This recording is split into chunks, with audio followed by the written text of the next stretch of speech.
And here we have the last card. Dun dun dun. This is the Two of Swords. Two of Swords upright means a conflict that has ended sort of a tense stalemate. You can see that with the locking of the horns and the way a lot of things are conjoined. And so, yeah, it's a peace or a truce, but it's tense. And usually it's just a conflict that's been stalled, rather than something that's actually been resolved. Upside down, it means, things are going to be resolved soon. And, the truce will break. Some sort of conflict. Conflict or at least action, resolution, things like that. So all in all, it's no, Eight of Cups, you get happiness, ending, but I mean, I'm reasonably alright with that. Now, many of you at this point in this video series may be thinking, oh my lord, you're just interpreting things wrong because you're so,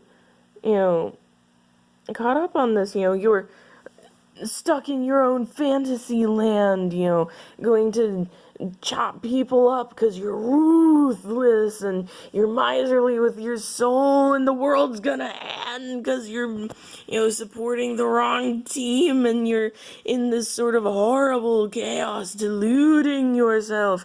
And to which I say, yeah, technically you could read this spread that way.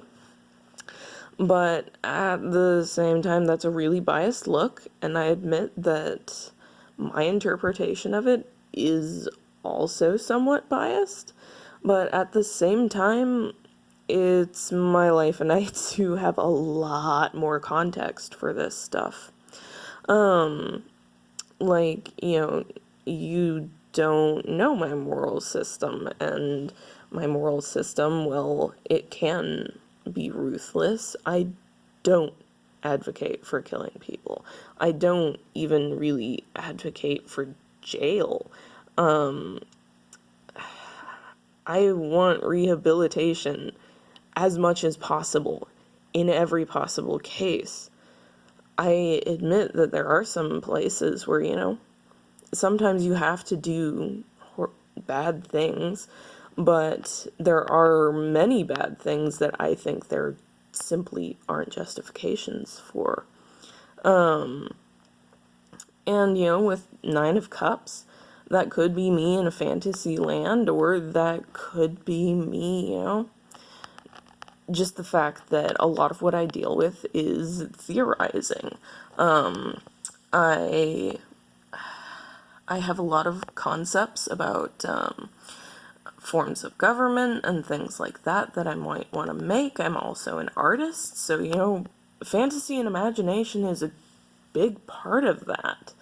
And, in addition, I've accepted that, yeah, I might be crazy, but to be honest, if I'm happy while I'm crazy and I'm not hurting anyone, then I may as well stay like this.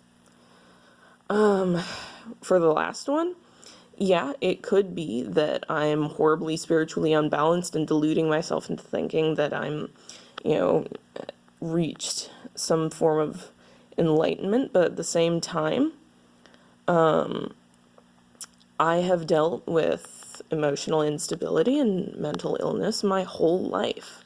I have gone on a really serious healing journey lately, and I know that it's not perfect. I know that I don't have all the answers, but I really have made a lot of progress and healing, and I've got a growth mindset, and repeatedly people have told me I do give good advice. And so this could be, I think this is way more likely that, breaking off would be a time of turmoil for me in questioning a lot of things because, breaking off with any religion is going to be a time of turmoil and questioning for people. And as for the last one, I don't really know. I mean, it's not like I'm an ex. Like, I don't know. Like, I've visited the underworld. I haven't. Or anything like that. So, I mean, yeah, it could be miserliness. I'm honestly not too sure about the Six of Pentacles. But it could also just be, like, an internal focus. Yeah, I mean, to be honest, I don't want to give my soul away. And that could be me not giving my soul over to anything. Which, that sounds like a good thing to me. And, for those of you curious, no, I did not sell my soul to Satan. That is not what I have decided to do. Nor do I plan to sell my soul to any entity, because that's just not a good idea. Gainful employment and Two of Swords. Two of Swords, I mean, I guess that's some sort of resolution, and it's definitely action of some sort. Eight of Pentacles, I don't even know. That's pretty much just, like, theological speculation at that point. Yeah. So, yeah, this spread could mean bad things, but I don't think it does, and I don't think that random strangers on the internet should be wailing at me that it does, because y'all don't have any of the context. So anyways, yeah, that is my personal tarot reading. I hope that if you were interested in hearing the opinion of a Satanist, you have heard it, and cool, yeah. And I hope if you were interested in tarot, you got a little bit of an idea of how this sort of thing works. Either way, yeah, this has been, another episode of Tinerian Rambles. Hooray! And if you look at my channel and you're going, where are the other episodes? The other episodes are on my Instagram, so, oh well. Whatever. Well, see you later. Gator. Fotator. No nader. Bye.